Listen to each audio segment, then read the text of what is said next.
Chapter 25. Wine. "What terrible news!" Consort Gyokyo said, her face darkening. Standing before her, Jinshi's heavenly countenance was likewise troubled. "I guess some bigwig is dead." Mama was there too, but she was simply present, feeling none of the emotion of the moment. It might have seemed cold, but she wasn't sentimental enough to muster any sympathy for someone whose name she had never heard, and whose face she had never seen. The deceased had been more than 50 years of age, anyway, and the cause of death was drinking too much. You reap what you sow, that was all there was to it. Or it should have been. Even after completing her food-tasting duties, Mao couldn't leave the room. Jinshi had apparently sent Hong Yang on some kind of errand, and as a consequence, Mao had to stay instead. Even a eunuch couldn't be alone with a royal consort. A lady-in-waiting had to be present. The salient point was that Jinshi had charged Hong Yang and not her minion Mao with the task. And that means he's plotting something, Mao thought, and she was right. "Do you think the cause of death was truly too much wine?" Jinshi inquired, and his lovely gaze was focused not on the consort, but just over her shoulder. In other words, on Mao. There was a number of ways to die of drink. Even Mama, who enjoyed her alcohol, understood it became a poison if one drank too much. Any medicine did if the dosage was too large. Chronic drinking could induce dysfunction of the liver. Too much at one time could cause death on the spot. In this case, it was the latter, an overabundance of drink at a party among compatriots. Allegedly, the victim had partaken liberally from a generous jug. "That certainly would kill you," Mama remarked flippantly. As they came to the guardhouse of the main gate, it was the same place she had met Lihaku. Still a simple room with only the barest furnishings, but today tea and snacks were provided and a brazier was lit to ward off the cold. "But it was half as much as usual," Jinshi said. "Half as much wine as usual, presumably."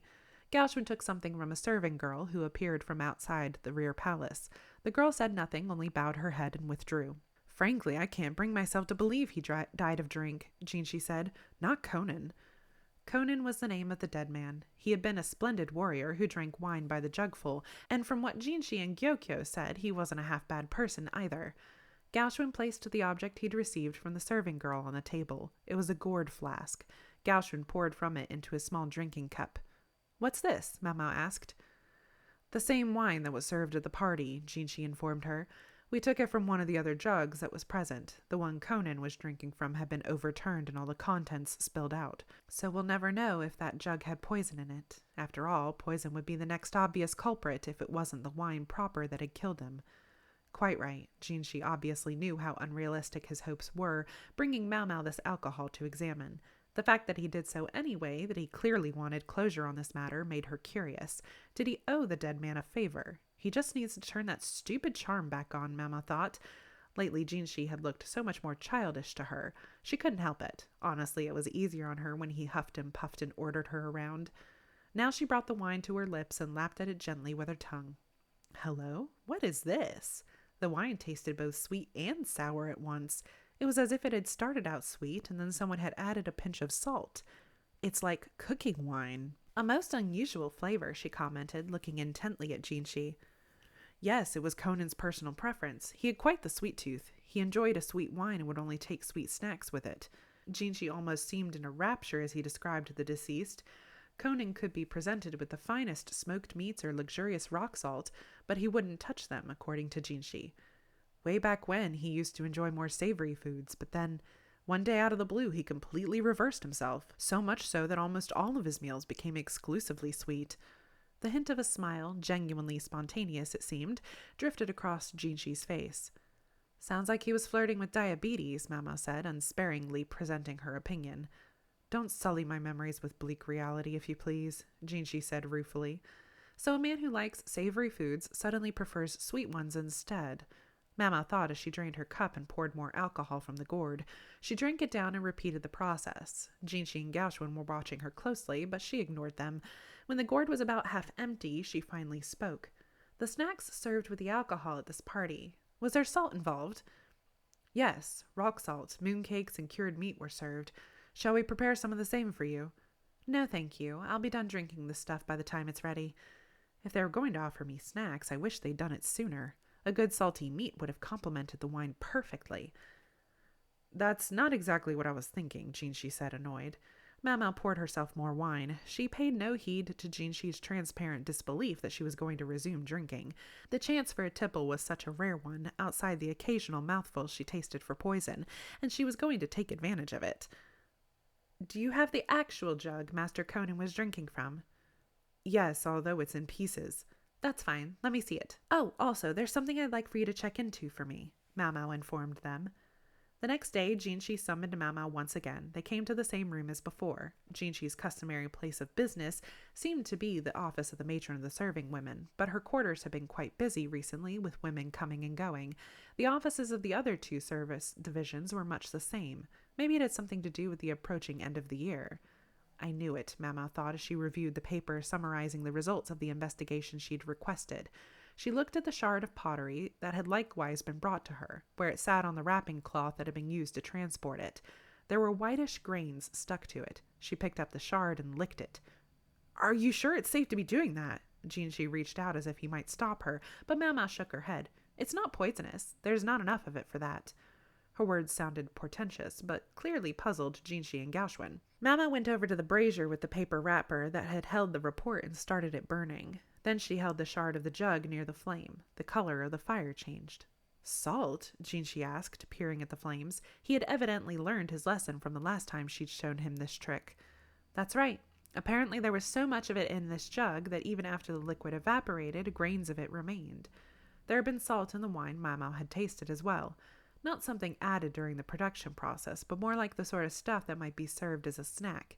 It had simply been thrown into the wine. If the attendees at the party generally preferred more savory flavors, then wine that was too sweet wouldn't be to their liking. Everyone knew how you could dust salt around the rim of a cup, but to have put the stuff directly into the wine, someone must have been either very drunk or a complete culinary ignoramus.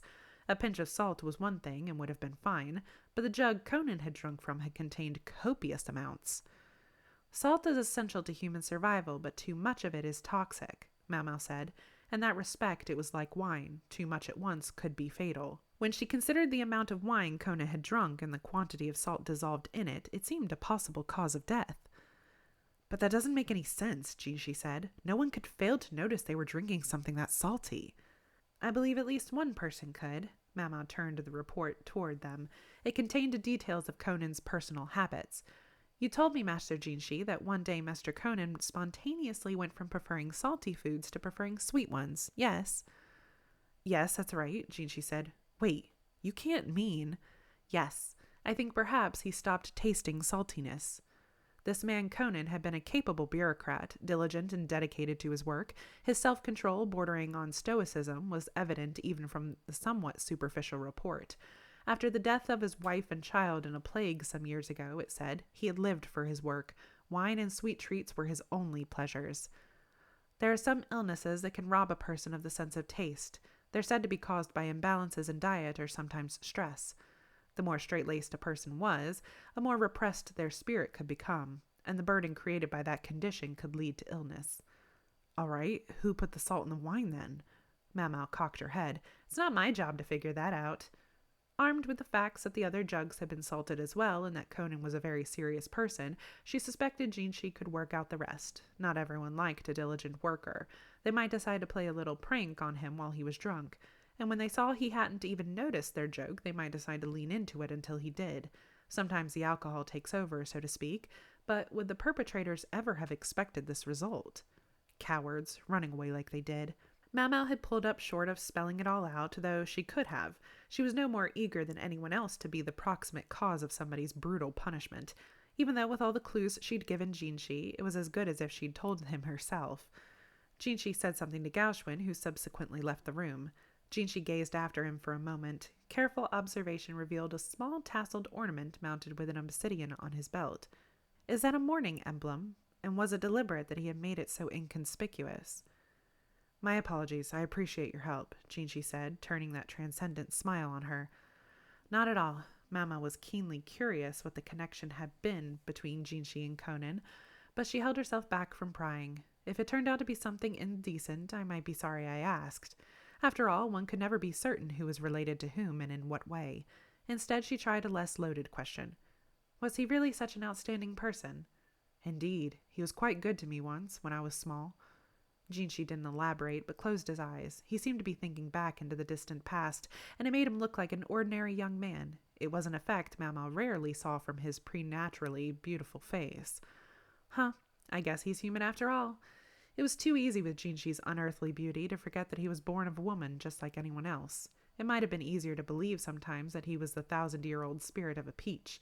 Of late, Mamo had increasingly found herself oddly unsure how to feel about this man, Jinshi. After he had stood silently for some moments, Jinshi seemed to recall something. He reached under the table and produced an object.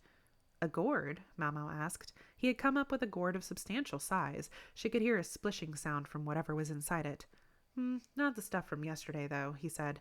Then he handed the gourd to Mamo. It's yours, with my thanks. She pulled out the stopper and caught the rich aroma of spirits. Ah! Just try to drink it discreetly. Thank you very much, Mamo said with uncommon earnestness. So he does know how to be thoughtful when he wants to be.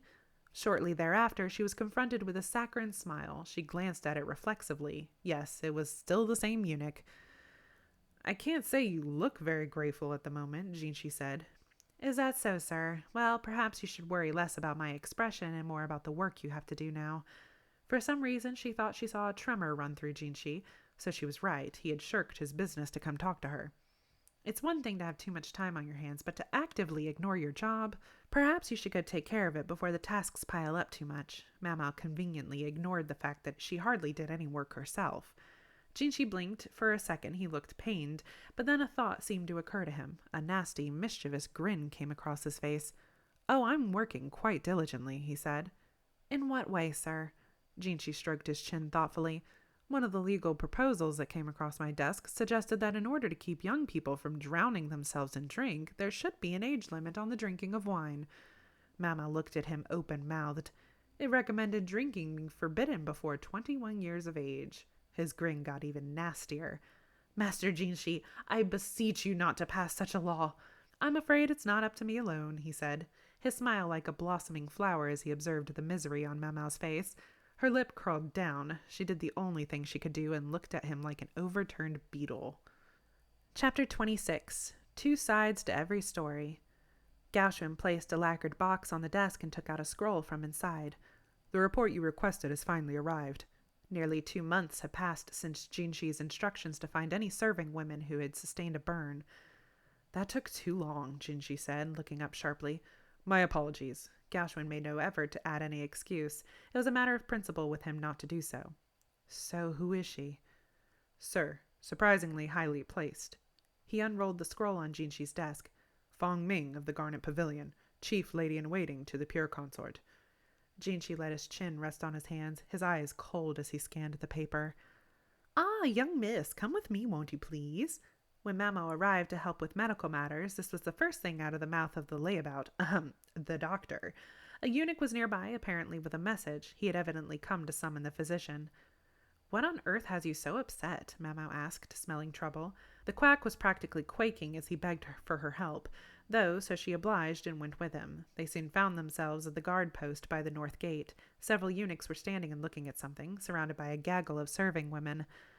We're lucky it's winter, Mama said, utterly calm in the face of what she found. A rush mat concealed a woman, her face bluish and pale. Her hair was stuck to her cheeks and face, her lips blue-black. Her spirit no longer resided in this world. The body was uncommonly neat for a drowning victim, but it still wasn't exactly pleasant to look at. It really was a good thing it was a cold time of year.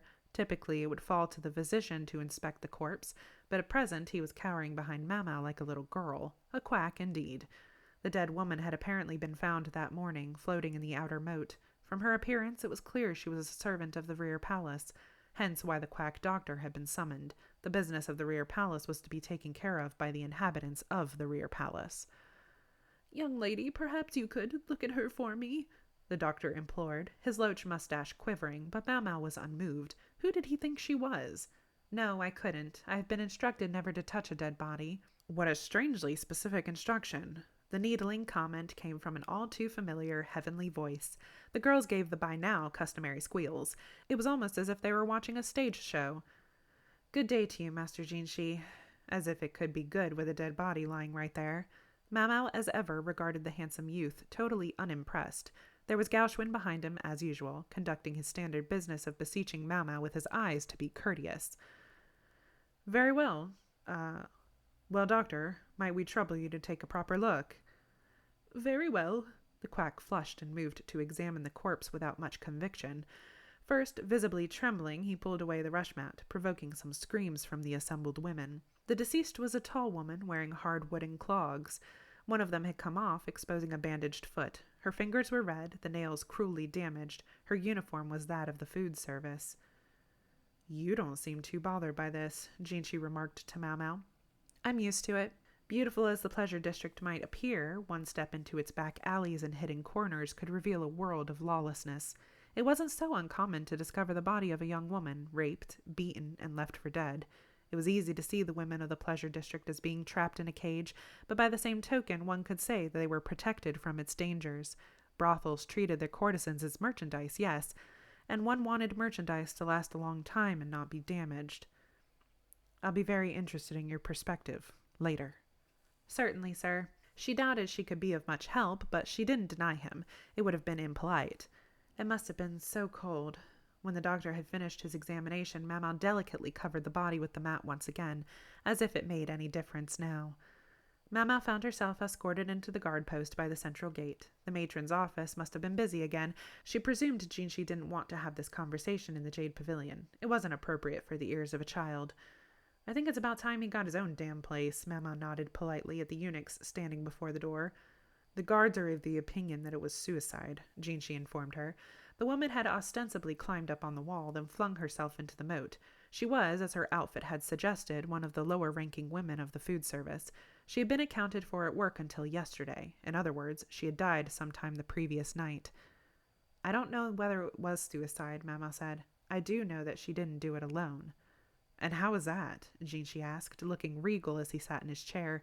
He was like a different person from the childish youth he sometimes showed her. "Because there was no ladder by the wall." "That's true enough." "Do you think it would be possible to scale that wall with a grappling hook?" "I very much doubt it, no?" he asked probingly. It was truly frustrating dealing with him. She wanted to tell him off for asking questions he already knew the answers to. But Gauchwin was watching, so she refrained. "There is a way to reach the top without any tools, but I don't believe that woman could have managed it." "Is there? What way would that be?" After the commotion surrounding the ghost of Princess Fuyo, Mau had racked her brains trying to understand how the woman had gotten up on the outer wall. It wasn't a place one simply clambered up to. When Mau got a question into her head, she gnawed at it until she had the answer, so she had spent a great deal of time contemplating the walls. What she had discovered was a series of projections at one corner where the walls met, a brick jutting out slightly here and there. They could conceivably serve as footholds if one were, say, a talented dancer like Princess Fuyo. Mau speculated that the protruding bricks had been used by the builders when they were constructing the wall. It would be difficult for most women, especially one who'd had her feet bound. Sometimes a girl's feet were wrapped in bandages and shoved into tiny wooden shoes. The bones were crushed, her feet then bound with strips of cloth and constrained in wooden clogs. All this was done on account of a standard by which the smaller a foot was, the more beautiful. Not every woman was subject to the practice, but one sometimes saw it in the rear palace. "You're suggesting it was a homicide?" "I'm not suggesting anything, but I do believe she was alive when she fell into the moat." The red fingertips implied the woman had scratched desperately at the walls around the moat, down there in the cold water. Mau didn't want to think about it. "Couldn't you have a closer look?" There was the honeyed smile, impossible to refuse. Yet, unfortunately, refuse she must. She couldn't do what she couldn't do. "A master apothecary instructed me never to touch a dead body." "For what reasons? Some simple-minded fear of impurity?" Jinchi seemed to be implying that apothecaries interacted with the sick and injured all the time, and contact with corpses could hardly be unusual for them. Mau's riposte was to state reason plainly. "Because human beings can likewise become medicinal ingredients." "No telling how far your curiosity goes," her father had said. "If you must do it, well, leave it till last." He'd claimed that if she ever handled a dead body, she might well turn into a grave robber. It wasn't the nicest thing he'd ever said. Mau privately felt that she had more sense than that, but she had nonetheless somehow managed to respect his stricture thus far. Jinchi and Gauchwin, jaws slightly agape, looked at each other and nodded in understanding. Gauchwin turned a pitying gaze on Mau. She thought that was terribly rude, but forced her fist not to tremble. In any event, did she kill herself or did someone else do it? Mau had never once thought of ending her own life, and she had no interest in being murdered either. If she were to die, it would mean she could no longer test medicines or experiment with poisons, so if she had to go, she wanted it to be while she was trying out some heretofore unexplored toxin. I wonder which one would be best. Jeanshi was looking at her. What are you thinking? Sir, I was meditating on which poison would be best to die by. She was just being honest, but Jeanshi frowned. Are you of a mind to die? Not in the slightest. Jeanshi shook his head as if to say she wasn't making any sense. Well, she didn't have to make sense to him. No one knows the day or the hour of their death, she said. True enough. A hint of sorrow passed over Jeanshi's face. Perhaps he was thinking of Conan. Master Jeanshi? Yes, what? He looked at her skeptically. If perchance I must be put to death some day, may I humbly request that it be done by poison? Jeanshi put his hand to his forehead and sighed. And why would you ask me that? If I should ever commit an offense that warrants such punishment, it would be you who would hand down the judgment, would it not? Jeanshi studied her for a moment. He seemed in an ill temper, though she wasn't sure why. Indeed, he almost seemed to be glaring at her. Gauchum was looking increasingly anxious behind him. Perhaps I just committed the offense. Pardon me, sir. I've overstepped myself. Strangulation or beheading would be equally acceptable. I don't follow, Jeanshi said, visibly passing from anger to exasperation. Because I'm a commoner, sir, Mama said. Commoners couldn't contradict nobles. It wasn't a matter of right or wrong. That was simply how the world worked. True, the way the world worked was sometimes turned on its head, but she didn't think there would be many who would be pleased with a revolution at this particular moment. The rulership in this day and age simply wasn't that bad. My head might be chopped off for the slightest mistake. I wouldn't do that. Jeanshi watched her unsettled. Mama shook her head. It's not a question of whether you would, but whether you could. Jeanshi had the right and authority to dispose of Mama's life, but Mama didn't have the same right. That was all there was to it. Jeanshi's face was impassive. Was he upset? It was hard to tell. He might have simply been mulling something over. Mama had no special need to know. It simply looked to her as if many different thoughts were running through his head. I guess what I said bothered him. Neither Jeanshi nor Gauchum said anything further, and Mau, with nothing more to do, bowed and left. A rumor reached her some time later that the dead woman had been present at the scene of the attempted poisoning not long before. She said as much in a note that had been discovered. The case was closed, ruled a suicide.